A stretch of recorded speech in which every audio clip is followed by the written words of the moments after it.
बल यहाँ पर बढ़ रही है धीरे धीरे। लाठियां बरस गई, लाठी चार्ज हो गया है, छात्रों पर लाठियां बरस गई है। छात्रों को दौड़ाकर पुलिस लाठी चार्ज करती हुई जा रही है। गोली चलवा दीजिए, अब गोली चलवा दीजिए।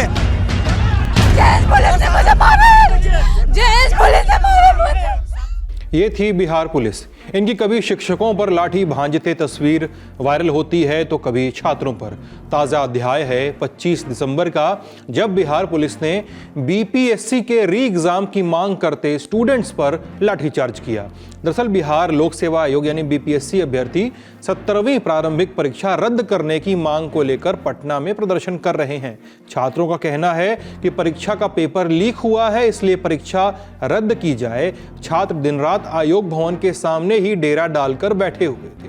आयोग ने छात्रों की मांग तो सुनी नहीं, अब तक ऐसा ही लगता है। अलबत्ता बिहार पुलिस ने आज लाठियों का सहारा लिया और ये दृश्य सामने आए। एक तरफ दिखाएंगे, सड़क के उस तरफ छात्र खड़े हैं जो हाथ जोड़ रहे हैं और इधर पुलिस के कुछ सिपाही हैं जिनके हाथों में लाठियां हैं।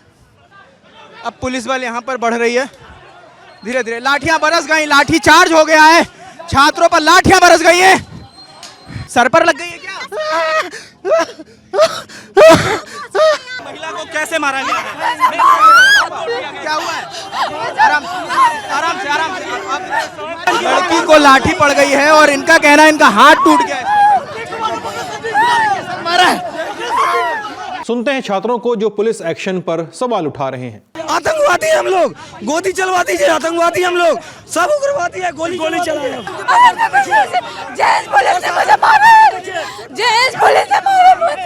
नाम का चीज होता है, एक जानवर की तरह बर्ताव कर रही है लोग। वर्दी का सिर्फ हम रिस्पेक्ट करते हैं, वर्दी का। तो बाजार के कहे फरिया ले आके हाथ में देके कलेजा तोड़ देते हैं कि नहीं सबको। आपको भी लाठी पड़ी है? लाठी पड़ी है। इन्होंने झंडा को भी फाड़ा, हमारे हाथ में झंडा था, उनका झंडा फाड़ दिया है। मामले के ताजा अपडेट्स क्या हैं, शेयर कर रहे हैं ग्राउंड पर मौजूद हमारे साथी रजत पांडे। 8 दिन से प्रदर्शन चल रहा था और आज प्रदर्शन का 9वां दिन था। सुबह हमें जानकारी मिली कि एक छात्र जो बीपीएससी की तैयारी कर रहा था, उसका तीसरा अटेम्प्ट था, उसने कल शाम अपनी जान दे दी है। जब यहाँ पर इन लोगों को जानकारी मिली तो प्रदर्शन के 9वें दिन इन लोगों ने यहाँ से प्रदर्शन शिफ्ट करने की कोशिश करी आयोग के दफ्तर के बाहर। वहाँ पर इनकी कोशिश थी कि शांतिपूर्ण वहाँ से बैठना चाहते थे, जैसा इनका कहना है। हालांकि वहाँ पहुँचने से पहले पुलिस ने इन्हें रोक लिया और 3 से 4 मरतबे बैक टू बैक लाठीचार्ज किया गया। कई ऐसे लोग हैं जो बुरी तरह से घायल हुए हैं, कुछ यहाँ पर प्रदर्शन स्थल पर हैं और कुछ को पीएमसीएच हॉस्पिटल रेफर किया गया, उनका प्राथमिक इलाज वहाँ पर चल रहा है। अभी कुछ देर पहले मेरी जो बिहार के डिप्टी सीएम हैं सम्राट चौधरी जी, उनसे मुलाकात हुई थी। उनसे मैंने पूछा कि आपका इस पूरे प्रकरण को आप कैसे देखते हैं, तो उनका कहना है कि ये आयोग का काम है, आयोग का मामला है और सरकार आयोग के किसी काम में दखल नहीं देगी। आयोग स्वतः एजेंसी है, वो अपने फैसले खुद लेगी।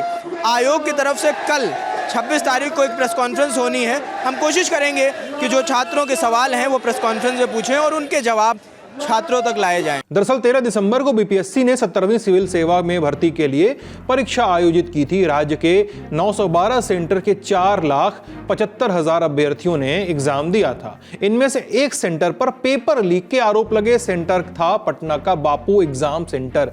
यहां लगभग 12,000 स्टूडेंट्स ने परीक्षा दी। ध्यान दें कि वही सेंटर था जिसके बाहर से डीएम चंद्रशेखर सिंह का एक स्टूडेंट को झापड़ मारने का वीडियो वायरल हुआ था। अब इस सेंटर पर क्या हुआ था? एग्जाम सेंटर के एक हॉल में 273 छात्रों के बैठने की व्यवस्था थी, लेकिन बंद लिफाफे में महज 192 क्वेश्चन पेपर ही थे।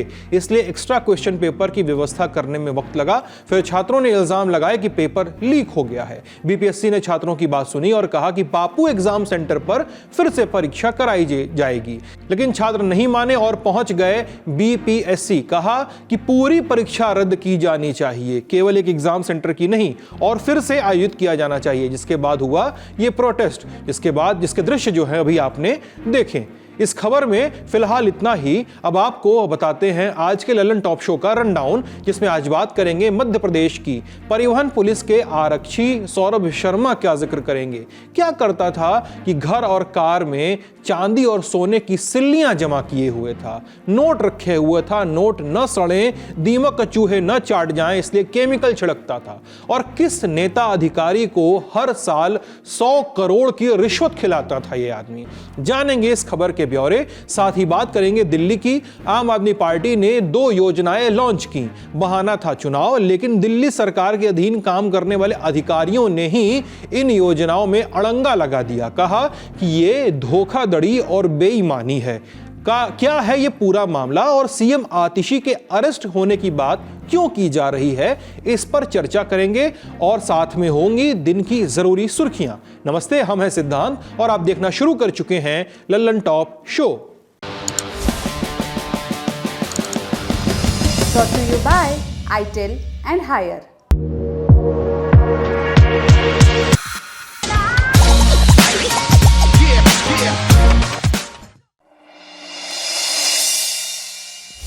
सबसे पहले हाल दिल्ली का और दिल्ली में आज हुआ क्या, ये समझने के लिए सबसे पहले आप ये वीडियोस देखिए। 60 साल से ऊपर के हमारे जितने बुजुर्ग हैं, उन बुजुर्गों का पूरा इलाज फ्री करवाया जाएगा। दिल्ली की हर महिला के अकाउंट में हर महीने 1000-1000 रुपए डाले जाएंगे।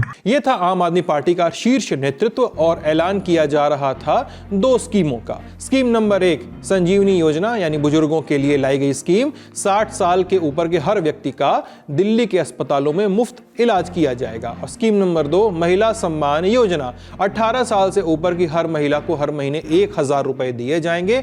विधानसभा चुनाव के बाद इस सीमा को बढ़ाकर 2100 रुपए कर दिया जाएगा।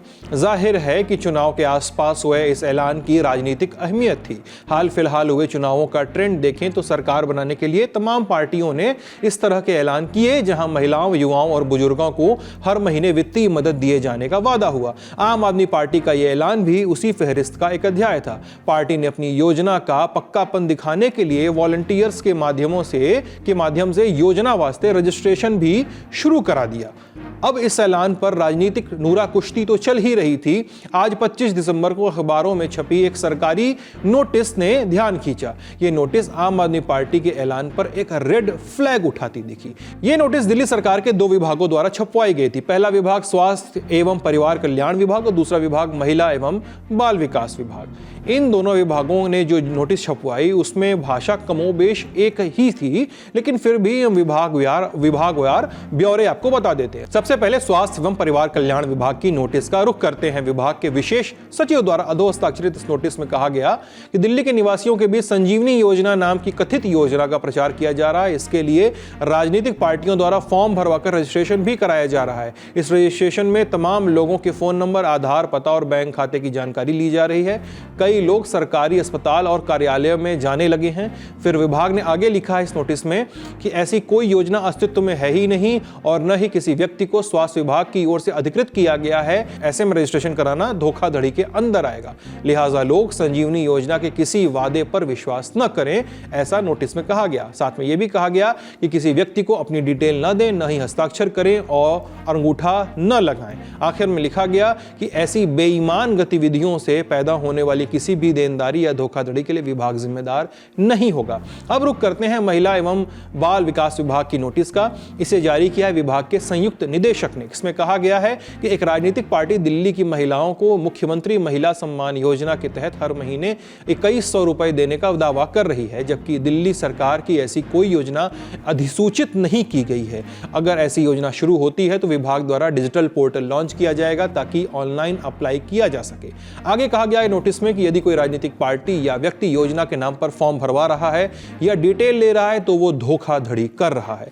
अपनी जानकारी शेयर न करें, अन्यथा आप खुद जिम्मेदार होंगे। विभाग ऐसी किसी भी धोखाधड़ी के लिए जिम्मेदार नहीं होगा, यह भी कहा गया है नोटिस में। अब नोटिसों को देखें तो एक स्वाभाविक सा कंफ्यूजन होता है। दिल्ली में आम आदमी पार्टी की सरकार है, आम आदमी पार्टी ने ही 2 योजनाओं का ऐलान किया, लेकिन सरकार के ही 2 विभागों ने उन योजनाओं को क्रमशः धोखाधड़ी और बेईमान कह दिया। यह क्या चक्कर है? लेकिन आप ध्यान देंगे तो योजनाओं का ऐलान तो मंत्रियों ने किया, लेकिन उनका खंडन आया अधिकारियों की ओर से। और दिल्ली में शक्ति का संतुलन कैसे होता है यह तो आपको पता ही है। सरकार चलाने के लिए मंत्रिमंडल है, लेकिन दिल्ली चूंकि एक केंद्र शासित प्रदेश है तो अधिकारियों की जवाबदेही केंद्र द्वारा नियुक्त उपराज्यपाल के प्रति ज्यादा होती है। अब जैसे ही ये नोटिस सामने आया, आम आदमी पार्टी पर सवाल उठे। सबसे पहले राष्ट्रीय संयोजक अरविंद केजरीवाल ने एक्स पर लिखा, महिला सम्मान योजना और संजीवनी योजना से ये लोग बुरी तरह से बौखला गए हैं। अगले कुछ दिनों में फर्जी केस बनाकर आतिशी जी को गिरफ्तार करने की कोशिश ये करेंगे, ऐसा इन्होंने प्लान बनाया है। उसके पहले आपके सीनियर नेताओं पर रेड की जाएगी। आज 12 बजे इस पर प्रेस कॉन्फ्रेंस करूंगा। सुबह 9:15 बजे के आसपास ये पोस्ट आई थी और दोपहर के 12 बजने में समय था। इन 2.25 घंटों के दरमियान खूब बयानबाजी हुई। सुनिए सभी नेताओं को। महिला सम्मान योजना की यही योजना की घोषणा इन्होंने पंजाब की महिलाओं के लिए करी थी 2021-2022 में। आज तक 1 रुपया नहीं आया है पंजाब की बहनों के खाते में। ये बात संजीवनी योजना की, माननीय उपराज्यपाल जी के आवास पर एक संवाद का कार्यक्रम था सीनियर सिटीजन्स के साथ। वहां पर खड़े होकर दिल्ली के हेल्थ सेक्रेटरी ने ये कहा है कि आम आदमी पार्टी की दिल्ली सरकार की संजीवनी नाम की कोई योजना नहीं है। आम आदमी पार्टी कहती है कि हर महिला को जो 18 साल से ऊपर है उसको हर महीने 2100 रुपए देंगे, उसको मिलेगा। दूसरी पार्टी कहती है नहीं मिलेगा। आम आदमी पार्टी के अरविंद केजरीवाल कहते हैं हर वो सीनियर सिटीजन जो 60 साल से उम्र से ज़्यादा है, चाहे वो मिडिल क्लास है, चाहे वो गरीब है, चाहे वो अमीर है, सबको अगर वो बीमार होते हैं तो प्राइवेट अस्पताल में मुफ्त इलाज मिलेगा। दूसरी पार्टी कहती है नहीं मिलेगा। 12 बजे मीडिया कैमरों के सामने आम आदमी पार्टी के संयोजक अरविंद केजरीवाल और मुख्यमंत्री आतिशी नमूदार हुए। सबसे पहले सुनते हैं अरविंद केजरीवाल को। हमें अपने सूत्रों से पता चला है कि ईडी, सीबीआई और इनकम टैक्स तीनों एजेंसीज की मीटिंग हुई है और उस मीटिंग में ऊपर से आदेश आए हैं कि कुछ भी फर्जी केस करके दिल्ली की सीएम आतिशी जी को गिरफ्तार किया जाए। अब सुनिए सीएम आतिशी को उन्हें गिरफ्तार करने की साजिश रची जा रही है, ऐसा उन्होंने बताया।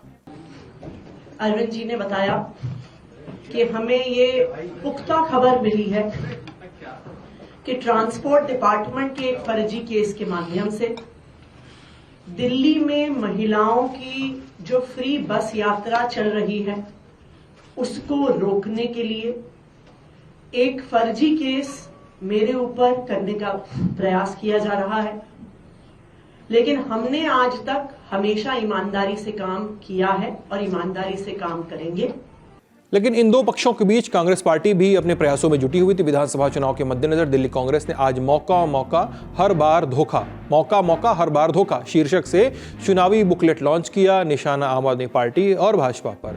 इस बुकलेट लॉन्च के मौके पर दिल्ली कांग्रेस के प्रेसिडेंट देवेंद्र यादव ने क्या कहा, सुनते हैं। दिल्ली में आम आदमी पार्टी की सरकार पिछले 11 सालों से है और इसी प्रकार से 2013 से दिल्ली में जो केंद्र सरकार है वो भारतीय जनता पार्टी की है। दिल्ली की जनता को बहुत उम्मीदें थी और बहुत उम्मीद के साथ इन दोनों सरकार को जहां चुनने का काम दिल्ली की जनता ने किया था, आज 11 साल के बीतने के बाद अगर दिल्ली की जनता कुछ महसूस करती है तो सिर्फ और सिर्फ उनको वादों के अलावा अगर कुछ मिला है तो वो धोखा मिला है। इस खबर में फिलहाल इतना ही। अब चलते हैं अगली खबर की ओर।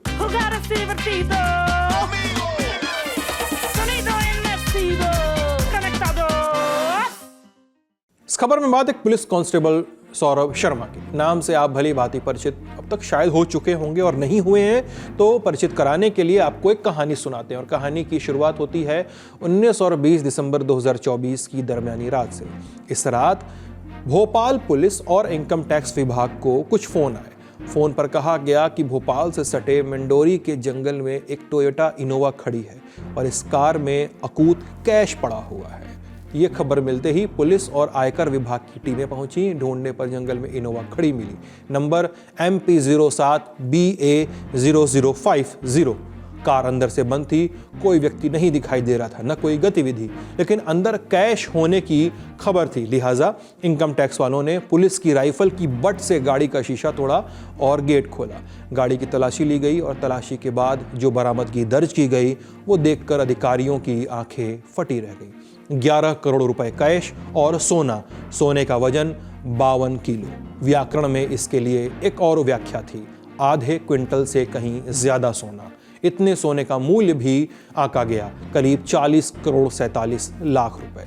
इसके अलावा अधिकारियों को गाड़ी से एक डायरी भी मिली। इसमें लेन देन के ब्यौरे लिखे हुए थे जो एक बार की कोई मजबूत सुराग नहीं पेश कर रहे थे। और इतनी संपत्ति थी किसकी इसका अंदाज भी नहीं लग रहा था। बस एक गाड़ी का नंबर था, उसे चेक किया गया तो पता चला कि गाड़ी एक चेतन सिंह गौड़ या चेतन गौड़ के नाम के व्यक्ति की है। बस इसके बाद गुत्थी सुलझते देर नहीं लगती। दरअसल इस गाड़ी के बरामद होने के कुछ घंटों पहले ही 19 दिसंबर के दिन भोपाल पुलिस और लोकायुक्त की टीम मध्य प्रदेश परिवहन विभाग के आरक्षी कांस्टेबल कह लीजिए सौरभ शर्मा के घर और ठिकानों पर छापा मार रहे थे। सौरभ शर्मा के ऑफिस पर जब अधिकारियों की टीमें पहुंची तो उन्हें एक अंडरग्राउंड लॉकर मिला। इस लॉकर का मुंह टाइल लगाकर बंद कर दिया गया था और उसके ऊपर कालीन बिछी हुई थी। जब टाइल तोड़कर लॉकर को खोला गया तो अंदर से चांदी की ईंटें बरामद हुई। वजन था कुल 234 किलो यानी 2 क्विंटल से ज्यादा। साथ ही बरामद हुआ कैश 2 करोड़ 95 लाख। इसके अलावा पुलिस को घर से 10 किलो चांदी के जेवर भी मिले। साथ ही सोना मिला जिसकी कीमत 50 लाख रुपए आंकी गई। ये सब था एक कांस्टेबल सौरभ शर्मा का।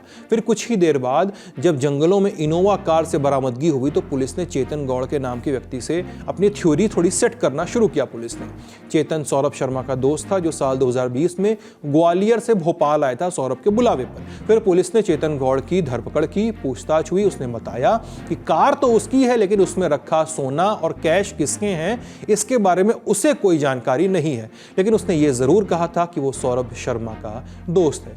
खोजबीन में पुलिस, लोकायुक्त और आयकर विभाग को सौरभ का 7 करोड़ का घर, लग्जरी गाड़ियां और इंटीरियर में इस्तेमाल हुए महंगे सामान तो बरामद हुए ही कई जमीनों और लेन देन से जुड़े कागजात भी मिले।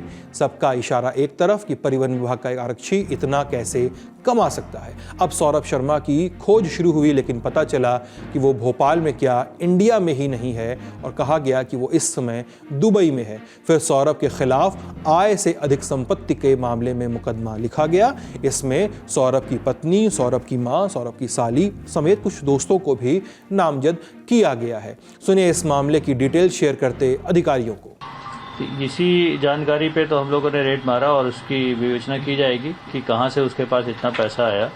अनुपातहीन संपत्ति के लिए ही ये कार्रवाई की गई थी। दस्तावेज अभी सारे सील हैं। अभी हमने एक टीम बनाई है, 3 सदस्यीय टीम है जो कि डीएसपी वीरेंद्र सिंह के नेतृत्व में बनाई गई है जो कि इस पूरी विवेचना को आगे बढ़ाएंगे। फिर कहानी खोजी गई सौरभ शर्मा की कि कौन है वो। साल 2016 में उनके पिता आरके शर्मा की मृत्यु हुई। आरके शर्मा सरकारी डॉक्टर थे। इसी साल सौरभ की अनुकंपा पर नौकरी लगी।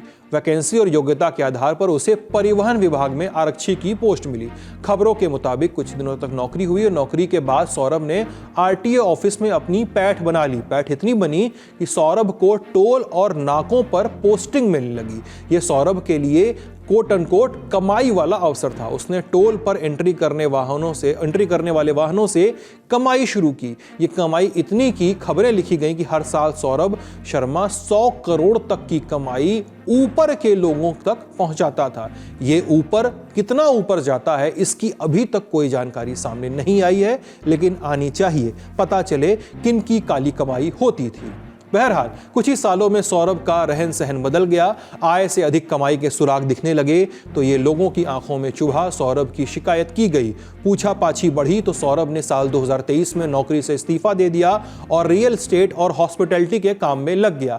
लेकिन 9 सालों की नौकरी में ही सौरभ ने इतनी संपत्ति जुटा ली जितना किसी आरक्षी के लिए मुमकिन नहीं था।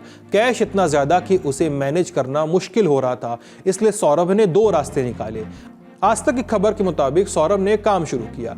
पहला रास्ता जो था, उसने कैश आते ही उनके बदले चांदी और सोने के ईंटें बनवाना शुरू कर दिया। इससे उसे आगे आने वाले दिनों में ज्यादा रिटर्न भी मिलता, साथ ही मेकिंग चार्ज भी नहीं लगता। शायद इसी वजह से उसके ठिकानों से सोने और चांदी की ईंटें बरामद हुई हैं। दूसरे रास्ते का सुराग दैनिक भास्कर की खबर से मिलता है।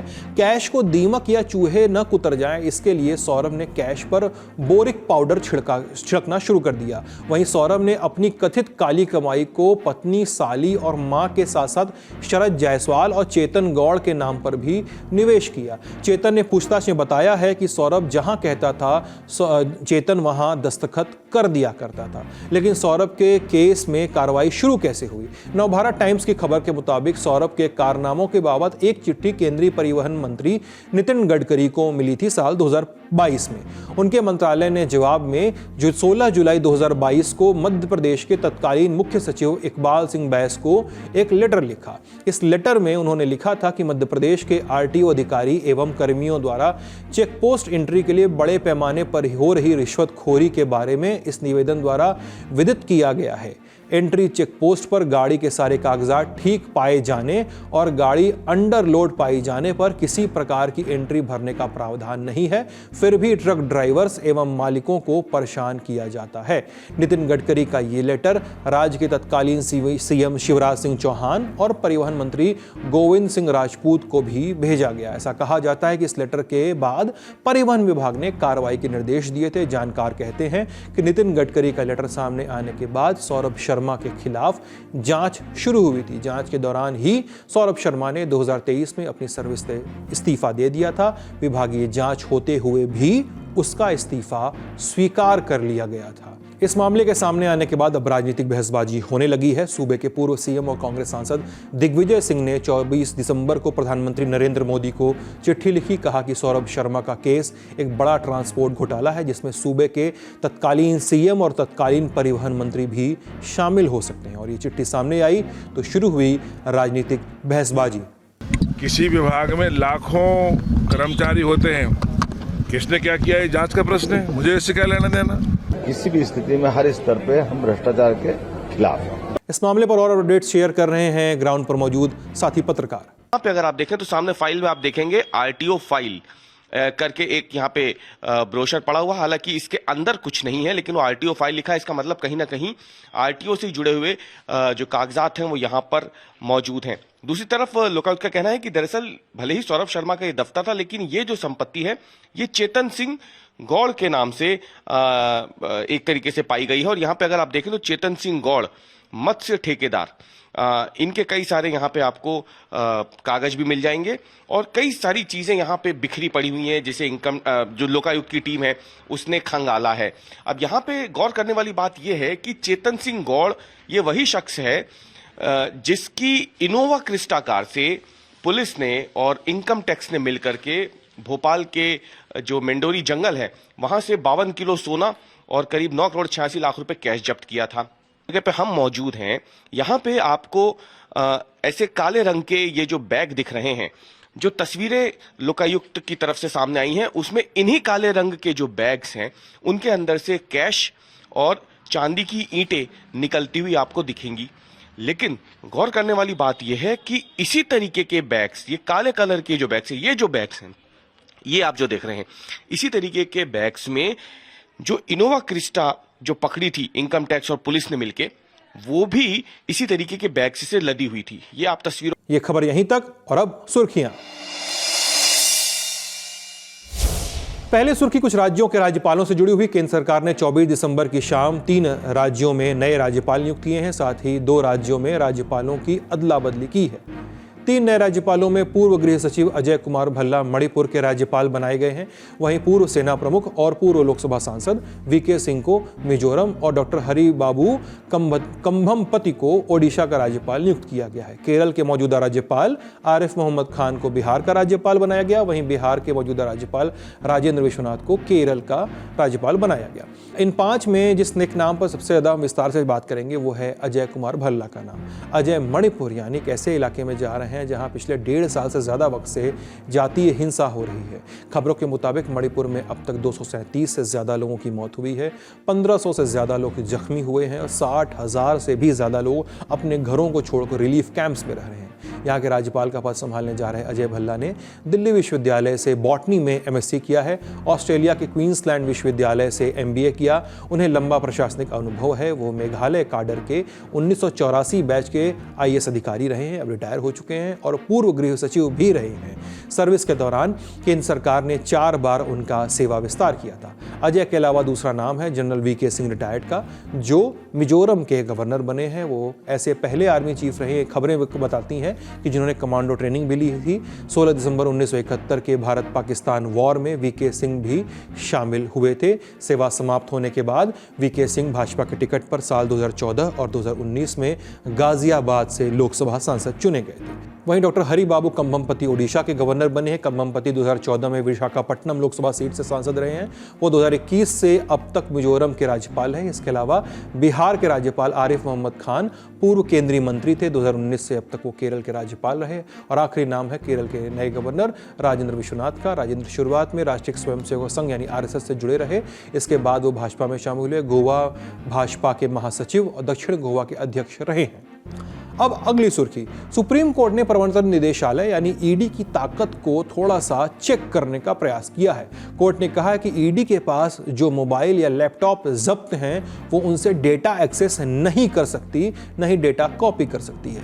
सुप्रीम कोर्ट का यह आदेश lottery king Santiago Martin case में आया है।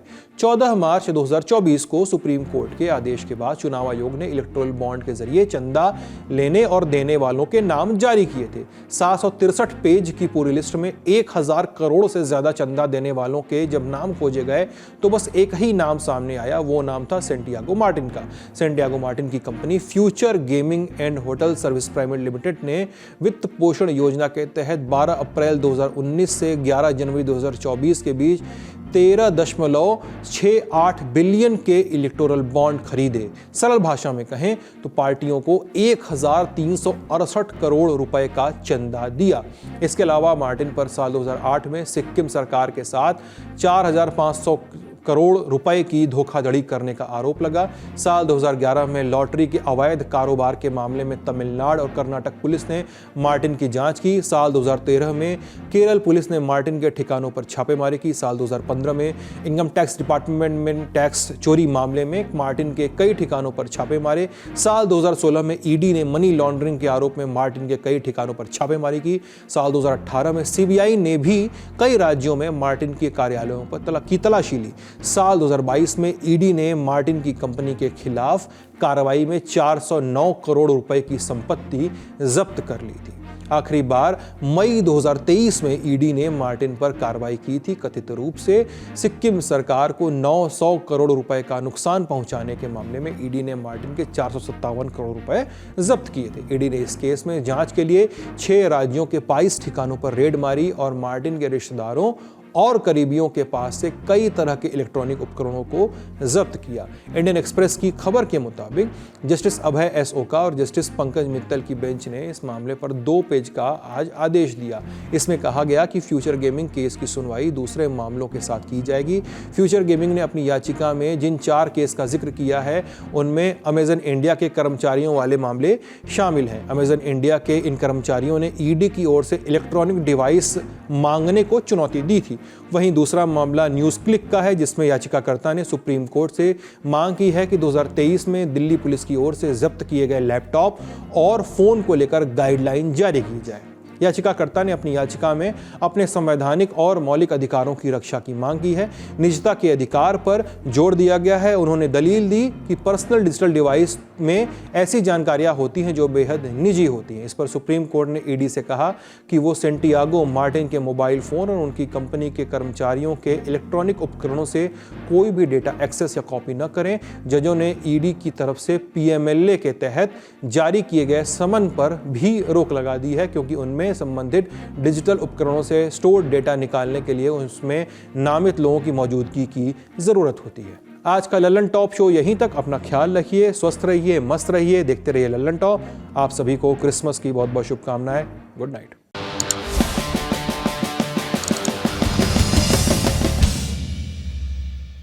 जो सबसे पॉपुलर बंचीज में चखना में, अरे ठीक है वो वाक शैली राहुल के पास होती तो, अरे इनके पास वाक शैली है,